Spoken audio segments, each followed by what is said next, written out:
What happens when a job is lost? It's not just an individual's problem, it's a ripple effect that can shake the very foundations of our economy. Let's dive into the invisible chain reaction of unemployment. When individuals find themselves out of work, their spending power diminishes, leading to a decrease in consumer spending, a major economic growth driver.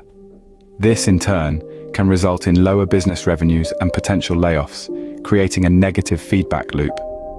Unemployment also contributes to a decrease in aggregate demand, the total demand for goods and services. This can lead to decreased production, business contraction, and even more layoffs. On the government side, unemployment means fewer people paying income taxes and more people relying on assistance programs. This can strain government budgets, lead to higher deficits, or reduced public services. Social costs rise as high unemployment rates can lead to increased financial hardship, health issues, and a reduced quality of life.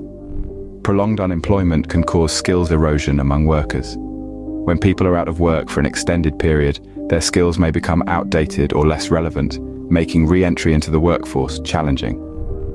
Uncertainty about the economic future discourages business investments, reducing economic growth potential. High levels of unemployment can put downward pressure on wages, leading to stagnant or declining wages. Unemployment can push individuals and families into poverty, contributing to income inequality. Those who lose their jobs may have fewer opportunities for upward mobility.